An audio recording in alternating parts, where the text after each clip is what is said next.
Salam olahraga, apa kabar teman-teman semua? Semoga dalam keadaan sehat. Mengenai dari laga malam hari ini, kita kembali ke liga-liga ya, itu Liga Serie A, Bundesliga dan liga-liga lainnya. Di laga pertama saya membahas pertandingan Cagliari menghadapi Genoa. Di laga ini terlihat Cagliari diprediksi akan menggunakan formasi 4-2-3-1, sedangkan Genoa formasi 4-3-3. Tuan rumah Cagliari ada satu pemain mereka yang akan absen. Genoa di laga ini cukup banyak, sekitar ada 5 pemain termasuk Mario Balotelli ya. Dari klasemen sementara, Cagliari berada di peringkat 15, Genoa peringkat 12. Ini pertandingan papan bawah, tidak menutup kemungkinan laga Cagliari menghadapi Genoa bisa berakhir di skor imbang.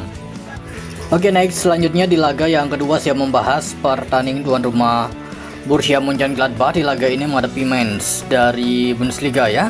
Terlihat Borussia Mönchengladbach diprediksi menggunakan formasi 4-2-3-1, sedangkan Mainz di laga ini diprediksi menggunakan formasi 3-4-3. Untuk tuan rumah Gladbach di laga ini ada 5 pemain mereka yang akan absen, sedangkan Mainz di laga ini hanya 1 pemain saja.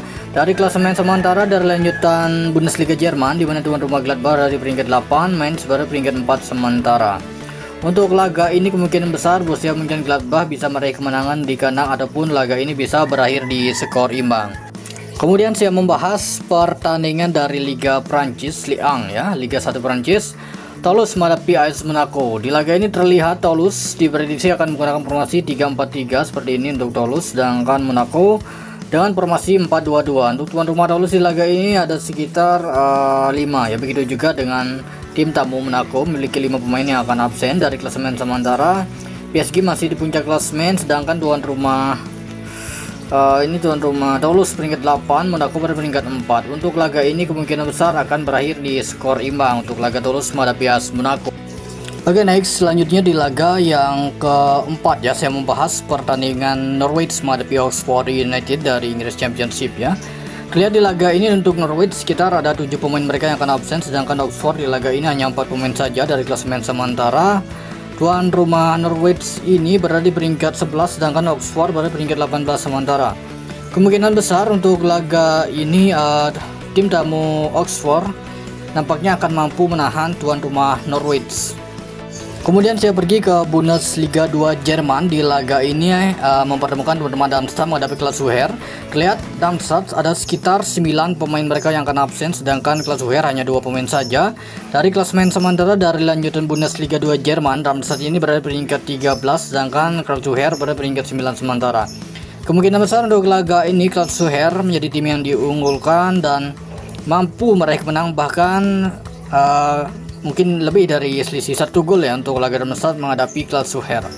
Oke, next selanjutnya saya membahas pertandingan Nordsjælland menghadapi Vejle dari Denmark Superliga. Terlihat di laga ini Nordsjælland menggunakan formasi 4-3-2-1 ya, seperti ini untuk susunan pemain. Sedangkan Vejle di laga ini dengan formasi 4-3-3. Untuk tuan rumah Nordsjælland ada 2 pemain mereka yang akan absen. Dari klasemen sementara, Nordsjælland sudah peringkat 7, sedangkan Vejle berada peringkat 12 ya, juru kunci. Jadi untuk laga ini kemungkinan besar Nordsjælland akan mampu meraih kemenangan di kandang. Oke, next selanjutnya kita membahas pertandingan Deportivo La Coruña menghadapi Cordoba. Terlihat dari laga ini tuan rumah Deportivo 1 pemain mereka yang akan absen, sedangkan untuk Cordoba ada 2 pemain mereka masih mengalami cedera. Dari klasemen sementara, di mana Deportivo berada di peringkat 10, Cordoba berada di peringkat 9. Untuk laga ini cenderung nampaknya akan bisa berakhir di skor imbang untuk laga Deportivo menghadapi Cordoba. Oke, next selanjutnya kita pergi ke Liga Belgia. Di laga ini mempertemukan tuan rumah Stade menghadapi Beerschot. Di laga ini terlihat tuan rumah Stade berada di ada 3 pemain mereka yang akan absen, sedangkan untuk kubu tim tamu ada 2 pemain ya. Itu Sensrad ini berada di peringkat 14, Beerschot berada di peringkat 16. Ini nampaknya pertandingan papan bawah, tidak menutup kemungkinan tuan rumah Sensrad akan mampu menahan tim tamu Beerschot. Oke, next selanjutnya kita membahas pertandingan Bodrum menghadapi Kasimpasa.